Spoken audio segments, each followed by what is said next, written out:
ሰላም ጤና ይስጥልን ውድ የቻናላችን ተከታታዮች የፕሮግራማችን ቤተሰቦች ይህ አብዲራዋ ቲዩብ ነው። ፕሮግራማችንን ላይክ በማድረግ እንዲጀምሩ ላይክ ስታደርጉ የዚህም ፕሮግራም ተደራሽነት ተደማጭነት ከፍ ስለሚያደርግ ላይካችሁ ይጠቅመናል። ላይክ እያደረጋችሁ ፕሮግራማችንን እንድታደምጡ አዲስ ከሆናችሁ ሰብስክራይብ በማድረግ የደወል ምልክቷን በመጫን የቻናላችን ቤተሰብ እንድትሆኑ በአክብሮት እየጋበዝን የሶስተኛ ክፍል ፕሮግራማችን ትኩረት የሚያደርገው ትናንት ምሽት 4 ሰዓት በተደረገው የዓለም ዋንጫ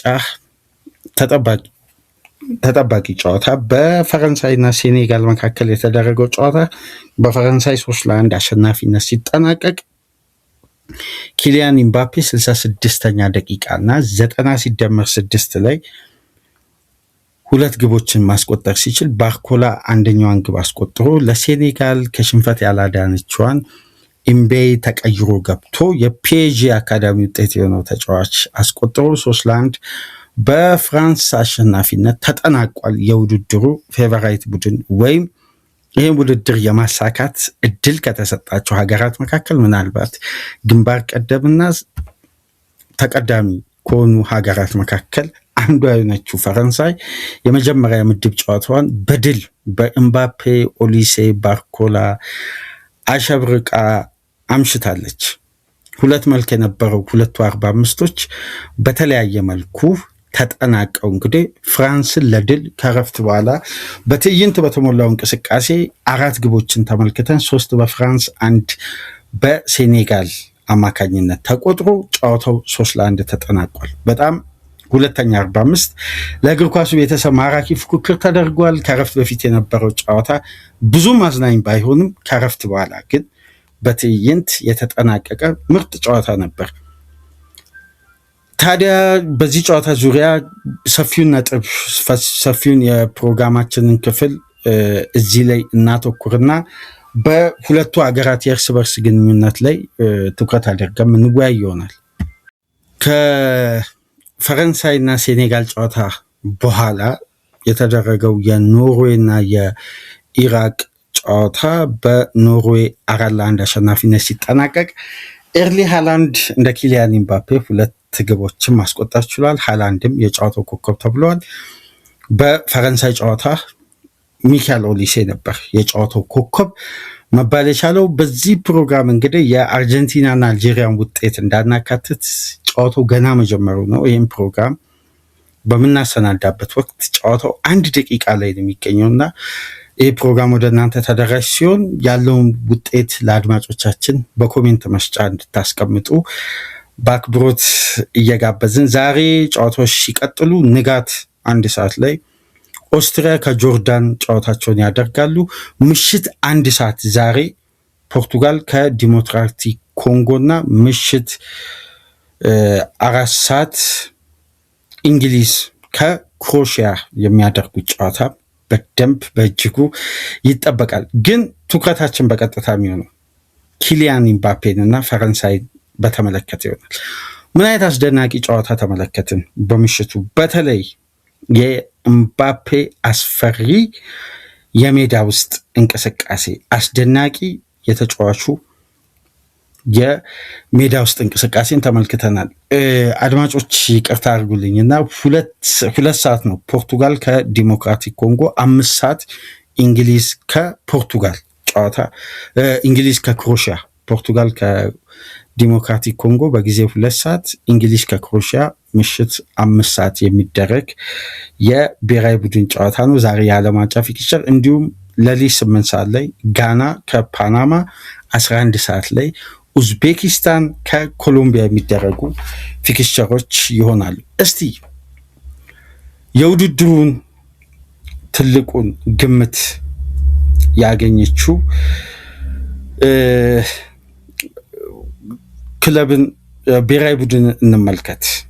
ፈረንሳይ በተጠበቀችው ደረጃ በመጀመሪያ 45 ብዙም አመርቂ እንቅስቃሴ ሳታሳይ፣ ነገር ግን በሁለተኛ 45 ኳሊቲ ክላስ አንድ ቡድን ውስጥ ሲካተት ምን ያክል ልዩነት እንደሚፈጥር በእጅጉ የተመለከትንበት ምርጥ ሁለተኛ 45 ነው። ገዳይ የመሆን ባህሪ በተለይ ከምባፔ ጀርባ የሚጫወቱ ተጫዋቾች የተለያየ ምሽት ነው ያሳለፉት። ለምሳሌ ኦስማን ዴምቤሌ በፒኤስጂ ያለውን ልዩነት ፈጣሪነት አልተመለከትንም።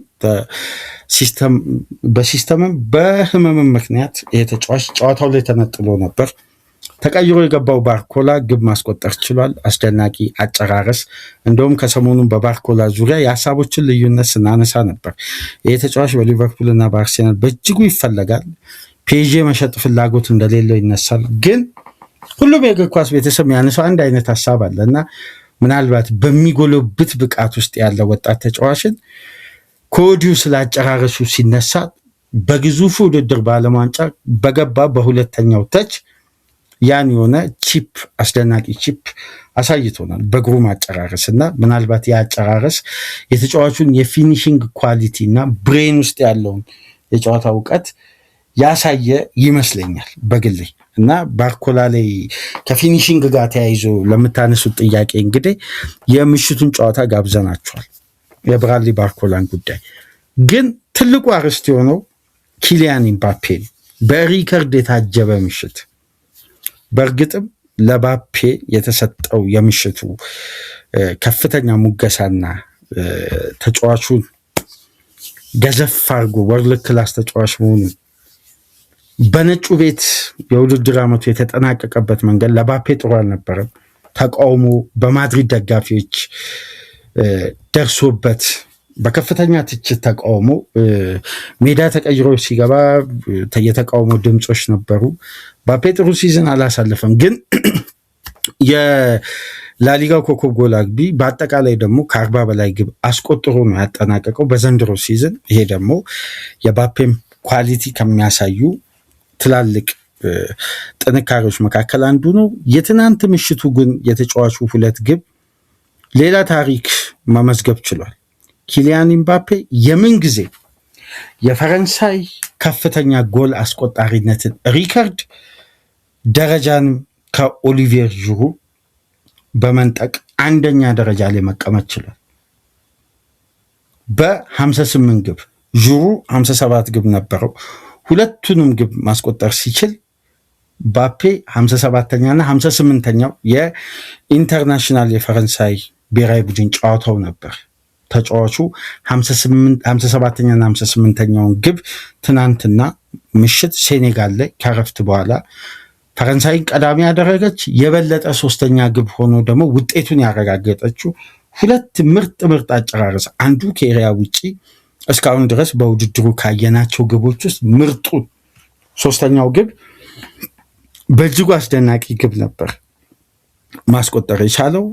ይሄ ተጫዋች የምንጊዜም የፈረንሳይ ከፍተኛ ግብ አስቆጣሪነት ከኦሊቪየር ዥሩ የተረከበበትን ከፍተኛ ግብ ማስቆጠር የቻለበትን ጨዋታ ነበር የተመለከትነው። የሚያስገርመው ጉዳይ ኪሊያን ኢምባፔ በ2017 የዓለም ዋንጫ ኳሊፊኬሽን ከኔዘርላንድ ጋር ነበር የመጀመሪያ የኢንተርናሽናል ጨዋታውን ያደረገው ገና በ18 ዓመቱ ከ9 ዓመት በፊት። አሁን የተጫዋች የሚገኘው 27 ዓመቱ ላይ በ9 ዓመት ውስጥ 98 ጨዋታ አድርጎ ለብሔራዊ ቡድኑ 58 ግብ አስቆጥሮ አሁን ላይ ሪከርዱ መያዙን ብቻ አይደለም፣ ይሄን ሪከርድ በጣም በረጅም ርቀት ሊያስቀምጥ እንደሚችል የምንረዳው የተጫዋቹ በአጭር ጊዜ ውስጥ በዚህ ደረጃ የምንጊዜም የብሔራዊ ቡድኑ ከፍተኛ ግብ አስቆጣሪ መሆኑ፣ ፍጥነቱ በ9 ዓመት ውስጥ የምንጊዜም የፈረንሳይ ብሔራዊ ቡድን ከፍተኛ ግብ አስቆጣሪነት ሪከርድ መያዙ ነው። እሱ ብቻ አይደለም የሚያስገርመው፣ ኪሊያን ኢምባፔ በዚህን ሰዓት የፈረንሳይ የምንጊዜም ከፍተኛ የዓለም ዋንጫ ግብም አስቆጣሪ ሆኗል። 14 ግብ በማስቆጠር ከፎንቴ ሄነሪ፣ ዚዳን፣ ፕላቲኒ፣ ዥሩ በመብለጥ ይሄ ሪካርድ ተይዞ የነበረው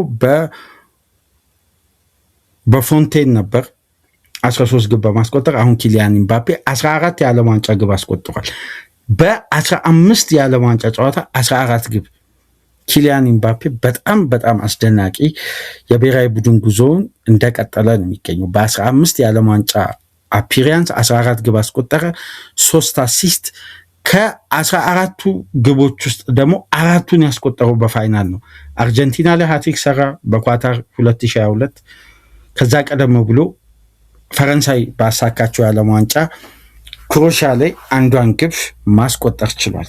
ይሄ በጣም አስደናቂ የኪሊያን ኤምባፔ ሪከርድ ነው። ይሄ ብቻ አይደለም፣ የኤምባፔ ሪከርድ ይቀጥላል። ይሄ ተጫዋች የምን ጊዜም የዓለም ዋንጫ ከፍተኛ ግብ አስቆጣሪ ለመስተካከል ከሚሮስላቭ ክሎዘር ጋር የሚቀረው 2 ግብ ነው። የምን ጊዜም ከፍተኛ የዓለም ዋንጫ ግብ አስቆጣሪ ክሎዘር ነው እንደምታውቁት በ16 ግብ። ከሱ ቀጥሎ የሚገኘው ሮናልዶ ሉዊስ ናዛሪዮ ነው፣ አርናይን ነው በ15 ግብ። አሁን ኪሊያን ኤምባፔ 14 ግብ ደርሷል። ተመልከቱ እነዚህ ተጫዋቾች ሪከርድን በስንት ዓለም ዋንጫ እንደያዙ። ባፔ 2018፣ 2022፣ 2026 በ3 ዓለም ዋንጫ ነው ይሄን ሪከርድ ለመስበርም ጭምር እንደሚችል ቀደም ብለን ከአንድ ሳምንት በፊት የዚህ ውድድር ምናልባት የራሴን ግምት ሳስቀምጥ ተቀዳሚ ምርጫ ፈረንሳይ ልትሆን እንደሚችል የኔ ግምት ወደ ፈረንሳይ እንደሚያደላ፣ አንደኛ የቡድኑ ፋይናል ሰርድን ጥንካሬ በማንሳት የተከላካይ ክፍሉን ሶሊድ መሆኑን በማንሳት ግምቴን ለፈረንሳይ አስቀምጬ ነበርና ከረፍ በፊት የነበረው እንቅስቃሴ የደበዘዘ ሆኖ ታክቲካሊ ሴኔጋል የተሻለ ቢሆንም ከረፍት በኋላ ግን የነ ኪሊያን ኤምባፔ የነ ሚካኤል ኦሊሴ ፍጹም አስደናቂ እንቅስቃሴ ጨዋታውን መበታተን ችሏል። ባላቸው ክላስ ያለው ኳሊቲ በጣም በአስደናቂ ኳሊቲ እና ባፔ ገና በመክፈቻ ጨዋታ ነው 2 ያስቆጠረው። በቀጣይ ምን ያክል ርቀት ፈረንሳይ ትሄዳለች? እንግዲህ ያላትን አቅም ስኳድ ጥራቱን ለተመለከተ ባፔ ከዚህ በላይ ግቦችን እንደሚያስቆጥርና ሪከርዱን በሀገሩ ብሔራዊ ቡድን ብቻ አይደለም በዓለም ዋንጫ ደረጃ የነ ክሎዘርን ሪከርድ ሰብሮ አርቆ ሊያስቀምጥ እንደሚችል አቅሙ ኳሊቲው በሜዳ ላይ በደንብ ታይቷል። በጥቃቅን የሚገኙ ስፔሶች ላይ ያለው ፔኔትሬሽን እና ግብ ላይ የሚያነፈንፍበት መንገድ ምናልባት የዚህ ተጫዋች ኳሊቲ ከሚጠበቀው በላይ በጣም አስደናቂ እንደሆነ የተመለከትንበት ነው። ይሄ ተጫዋች እንግዲህ የምንጊዜም ከፍተኛ የዓለም ዋንጫ ግብ አስቆጣሪ ሊሆን 3 ግብ ነው የሚቀረው። ሪኮርዱን ለመስተካከል ደግሞ 2 ግብ ነው የሚቀረው እና ባፔ በጣም በእጅጉ አስደናቂ ተጫዋች መሆኑን ዳግም ያሳየበት ምሽት ነበር። የመጀመሪያ ግቡን በዓለም ዋንጫ መክፈት የቻለው ወይም በውድድሩ ለማስቆጠር የቻለው በአርጀንቲና ላይ 2 ግብ በማስቆጠር 2018 ነበር። ከዛም በኋላ በእያንዳንዱ ያለፉት የዓለም ዋንጫ የግሩፕ ስቴጆች 16 ውስጥ ፋይናል ላይ በእያንዳንዱ ዙር ላይ ባፔ 2 ግብ እና ከዛ በላይ አስቆጥሯል። ለምሳሌ 16 ውስጥ ከአርጀንቲና ጋር 2 ግብ አስቆጠረ። 2018 ዴንማርክ ጋር ግሩፕ ስቴጅ ውስጥ 2 አስቆጠረ። ከፖላንድ ጋር 16 ውስጥ 2 ማስቆጠር ቻለ 2022 ላይ። እንደገና በአርጀንቲና ከፋይናል ሃትሪክ መስራት ቻለ። ትናንት 2 ግብ ማስቆጠር ቻለ። ባፔ እስካሁን ድረስ በ5 የተለያዩ ክለቦች ላይ ያስቆጠረውን ግብ ብትመለከቱ 2 እና ከዛ በላይ ግብ እያስቆጠረ ነው የመጣውና በእጅጉ ግሩምና አስደናቂ በሪከርድ የተሞላ ምሽት ነበር ለኪሊያን ኤምባፔ። ለፈረንሳይ ከኦሊሴ ጋር ያላቸው መግባባት በተለይ የጨዋታው ኮከብ ሚካኤል ኦሊሴ በጨዋታው ላይ ክሬት ከተደረጉ 1.89 ኤክስፔክትድ ግቦች ውስጥ 1.35ቱን ኤክስፔክትድ ግብ ክሬት ያደረገው ሚካኤል ኦሊሴ ነው። ይህ ምን አይነት የክሬቲቪቲ ተሰጥኦ እንደሆነ የተመለከቱ 2 ቢግ ቻንሶችን፣ 4 ኪ ፓሶችን፣ 25 የተሳኩ የፋይናል ሰርድ ፓሶችን በማድረግ በጨዋታው ላይ ትልቁ ልዩነት የፈጠረች በጣም ዳይናሚክ የሆነ ፓስ ለኪሊያን ኤምባፔ ማቀበል ችሏል። ያልተጠበቀ በነዛ ሁሉ ማርኪንግ ውስጥ ይሄ ተጫዋች ያንን ፓስ ማድረጉ በጣም የሚገርም ነው። የባፔ ግብ ላይ የኦሊሴ ፓስ በጣም አስደናቂ ፓስ ነበርና ኦሊሴ ጨዋታው ኮከብ ተብሏል። ባፔ በሪከርድ አሸብርቆ ፈረንሳይ በድል የጀመረችበት የዓለም ዋንጫ ነው። በዚህ ውድድር እስቲ ፈረንሳይን እንጠብቅ። አሁንም ረጅም ርቀት የመጓዟ እድል አሁንም በኮከቦቿ ምክንያት በጣም ሰፊ ይመስለኛል በግሌ። እስቲ የእናንተን ሀሳብ አስተያየት አስቀምጡልን። የአርጀንቲና ውጤት በሌሎች ፕሮግራሞች ይዘላችሁ እንመጣለን። የፈረንሳይ ድል፣ የሌሎች ብሔራዊ ቡድኖች ውጤት የተመለከተው አጠር ያለ የመረጃ ፕሮግራማችን ይህን ይመስላል። በአጠቃላይ በ4 ፕሮግራም ከእናንተ ጋር ለተረቡን ቆይታ አደረግን። ላይክ፣ ሼር፣ ሰብስክራይብ አድርጉ። ከሀገር ውጭ የምታደምጡ ድጋፍ አድርጉ። ሐሙስ በሌሎች ጉዳዮች በሌሎች ፕሮግራሞች እስከምንገናኝ ድረስ ሰላም ቆዩ።